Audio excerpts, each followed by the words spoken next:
और ढाका में आज अचानक इमरजेंसी बैठक बुलाई गई क्योंकि बांग्लादेश में कुर्सी की लड़ाई अचानक से बहुत तेज हो गई है। नौबत तख्ता पलट तक की आ गई है। ढाका में लड़ाई रखाइन कॉरिडोर को लेकर शुरू हुई और सीधे इलेक्शन तक आ पहुंची है। बांग्लादेश का चीफ एडवाइजर मोहम्मद यूनुस रोहिंग्याओं के लिए कॉरिडोर बनाना चाहता है। बांग्लादेश के आर्मी चीफ कह रहे हैं कॉरिडोर नहीं बनेगा और कोई नहीं बनाएगा। आर्मी चीफ चाहता है कि चुनाव हो जाए। चीफ एडवाइजर चुनाव होने ही नहीं देना चाहता और इस लड़ाई के बीच चीफ एडवाइजर मोहम्मद यूनुस ने आज अपने लोग बुला लिए। उनकी जुबान से अपने लिए खूब वाहवाही करा ली। ढाका में तारीफों के पोस्टर लगवा दिए। बाकायदा पूरा माहौल बन गया। लेकिन आर्मी चीफ मानने को तैयार नहीं है। साफ साफ कह दिया है इलेक्शन कराओ वरना बाहर जाओ। ढाका में क्या चल रहा है? क्या है ढाका की कहानी? क्या तख्ता पलट होने वाला है? यूनुस के पास पावर गेम के कितने दिन बचे हैं? सभी सवालों के जवाब इस रिपोर्ट में।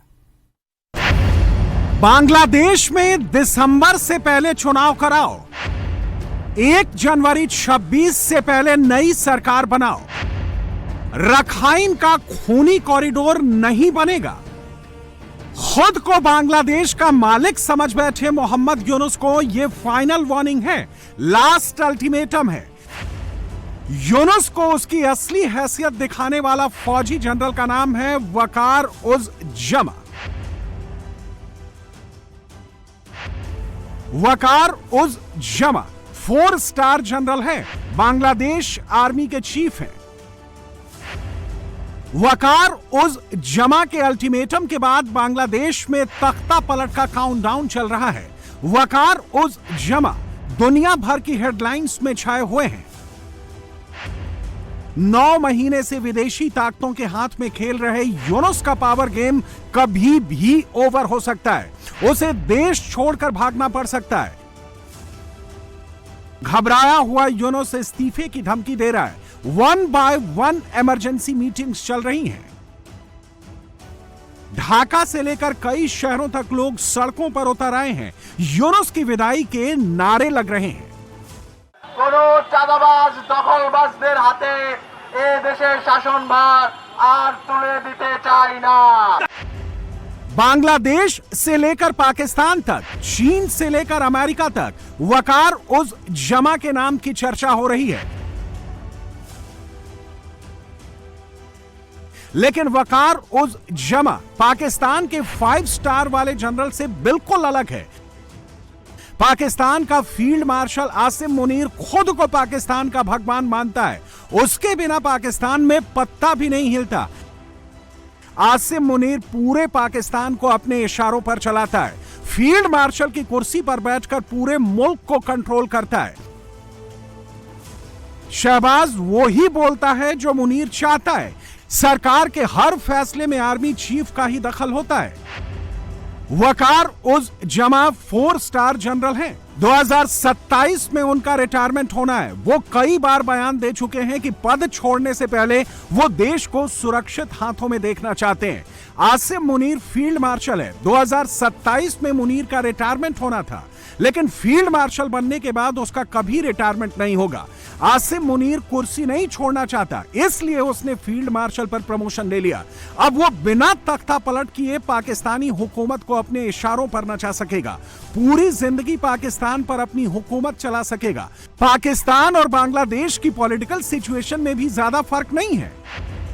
1971 से लेकर 2025 तक 44 साल में बांग्लादेश में 4 बार तख्ता पलट हो चुका है।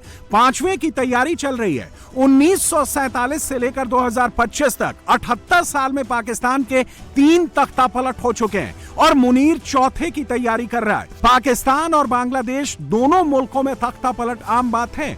आर्मी कभी भी मुल्क का कंट्रोल अपने हाथ में ले लेती है, कभी भी सैन्य शासन लागू हो जाता है। सेना सत्ता की कुर्सी पर काबिज हो जाती है। चुनी हुई सरकार धरी की धरी रह जाती है। आजाद बांग्लादेश में पहला तख्ता पलट अगस्त 1975 में हुआ। शेख मुजीबुर रहमान की हत्या कर दी गई। जनरल जियाउर रहमान सत्ता पर काबिज हुआ। 1981 में जियाउर रहमान को मौत के घाट उतार दिया गया। तख्ता पलटकर हुसैन मोहम्मद इरशाद ढाका की गद्दी पर बैठ गया। जनवरी 2007 में लेफ्टिनेंट जनरल मोइन अहमद ने सत्ता पर कब्जा जमा लिया। उसकी सत्ता 2008 तक चली। अगस्त 2024 में आंदोलनकारियों ने शेख हसीना का सिंहासन उखाड़ फेंका और अभी तक बांग्लादेश में सरकार का गठन नहीं हो सका है। पाकिस्तान में भी फौज हमेशा सरकार पर हावी रही है। फौज के जनरलों ने चाहा जब सत्ता को उखाड़ फेंका। तानाशाह जनरल 3 बार चुनी हुई सरकार की कुर्सी हिला चुके हैं। 1959 में अयूब खान ने राष्ट्रपति मेजर जनरल इस्कंदर मिर्जा का तख्ता पलटकर सैन्य तानाशाह सरकार बनाई। अयूब खान 11 साल तक कुर्सी पर जमा रहा। 1977 में जनरल जियाउल हक ने जुल्फिकार अली भुट्टो को हटाकर सत्ता पर कब्जा कर लिया। 1979 में भुट्टो को फांसी दे दी गई। जियाउल हक की तानाशाह सरकार 11 साल तक चली। 1999 में परवेज मुशर्रफ पाकिस्तान के तीसरे तानाशाह बने। प्रधानमंत्री नवाज शरीफ को हटाकर कुर्सी कब्जा ली। 2008 तक मुशर्रफ की तानाशाही पाकिस्तान में चलती रही। पाकिस्तान में 33 साल सेना हुकूमत चला चुकी है। बांग्लादेश में 16 साल सेना का शासन रहा है। लेकिन बांग्लादेश की मौजूदा पॉलिटिकल सिचुएशन थोड़ी अलग है। वो कैसे, समझ लीजिए। 5 अगस्त 2024 को शेख हसीना को देश छोड़कर जाना पड़ा। 7 अगस्त 2024 को डॉक्टर यूनुस ने अंतरिम सरकार की कमान संभाली। अंतरिम सरकार के मुखिया का ऐलान खुद आर्मी चीफ वकार उज जमा ने किया।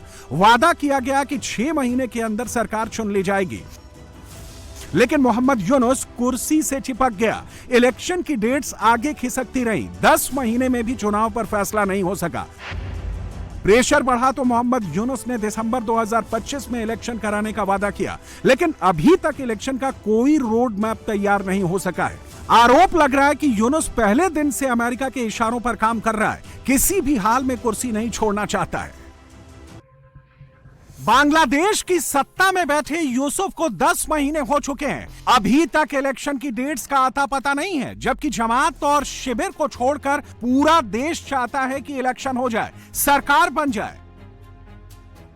আমরা তো চাই না আপনাদের পদত্যাগ, আমরা তো আপনাদের বসিয়েছিলাম। বাংলাদেশের মানুষ যেই জন্য আন্দোলন করেছে, একটি নির্বাচনের জন্য 9টি মাস অতিবাহিত হলো। কেন এখনো নির্বাচনের ম্যাপ দেওয়া হচ্ছে না? यूनुस को बांग्लादेश में चुनाव कराने थे, सरकार बनानी थी और कुर्सी छोड़कर चले जाना था। लेकिन यूनुस चुनाव कराने की जगह विदेशी आकाओं का एजेंडा आगे बढ़ाने लगा। चीफ एडवाइजर यूनुस ने मोंगला पोर्ट भारत से छीनकर चीन को देने की तैयारी कर ली। लाल मोनीर हाट एयरबेस डेवलप करने के लिए भी चीन की फौज से डील कर रहा है। बिना फौज की मंजूरी के रखाइन कॉरिडोर को मंजूरी दे दी।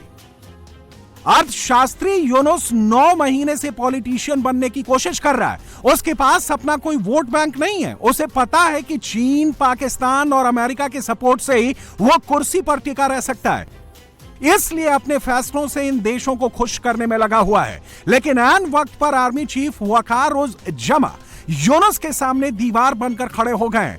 रखाइन कॉरिडोर को लेकर अल्टीमेटम जारी कर दिया है। रखाइन कॉरिडोर के लिए वकार उज जमा ने खूनी कॉरिडोर शब्द का इस्तेमाल किया। कॉरिडोर देने से मना कर दिया और यूनुस को उसकी असली हैसियत दिखा दी। दिसंबर तक चुनाव कराने का अल्टीमेटम देकर यूनुस को बता दिया कि अब बाहर जाना ही होगा। वकार उज जमा की एंट्री होते ही तख्ता पलट की चर्चाओं ने जोर पकड़ लिया, लेकिन ऐसा नहीं है वकार उज जमा पॉलिटिकल सीन में अचानक सामने आए हों। जमा कई महीने से यूनुस को समझा रहे थे। शेख हसीना के जाने के बाद कई बार वो पॉलिटिकल पार्टीज और यूनुस को इशारों में अपनी बात कह चुके हैं। वो अपनी फौज से हर परिस्थिति के लिए तैयार रहने को कह चुके हैं। हालात ना सुधरने पर देश की अखंडता खतरे में पड़ने का बयान दे चुके हैं। पॉलिटिकल पार्टीज को कह चुके हैं कि मुझे वो करने पर मजबूर मत कीजिए जो मैं करना नहीं चाहता। वकार उज जमा एक्शन लेने की बात कह चुके हैं। वो चाहते तो एक्शन ले भी सकते थे, लेकिन उन्होंने इससे पहले यूनुस को अल्टीमेटम दिया है। साफ कह दिया है कि चुनाव कराओ वरना बाहर जाओ, जिसके बाद से ही पूरी दुनिया में उनकी चर्चा हो रही है। यूनुस को क्लियर मैसेज पहुंचाने वाले वकार कौन है, जान लीजिए। वकार उस जमा शेख हसीना की चचेरी बहन सारा हनाज कमालिका के पति हैं, यानी रिश्ते में शेख हसीना के बहनोई लगते हैं। उनके ससुर मोहम्मद मुस्तफिजुर रहमान 1997 से लेकर 2000 तक बांग्लादेश के आर्मी चीफ रह चुके हैं। दिसंबर 1985 में उन्होंने बांग्लादेश की आर्मी ज्वाइन की। नवंबर 2020 में उन्हें लेफ्टिनेंट जनरल के रूप में प्रमोट किया गया। वो infantry brigade, school of infantry and tactics और आर्मी हेडक्वार्टर्स की कमान संभाल चुके हैं। संयुक्त राष्ट्र शांति मिशनों में भी वकार को काम करने का लंबा अनुभव है। 6 महीने सेना के चीफ ऑफ जनरल स्टाफ की पद संभाल चुके हैं। कहा जाता है शेख हसीना का खास होने की वजह से उन्हें जूनियर होने के बाद भी काफी प्रमोट किया गया। 23 जून 2024 को उन्हें आर्मी चीफ बनाया गया। इसके ठीक 1 महीने 12 दिन बाद शेख हसीना का तख्ता पलट हो गया।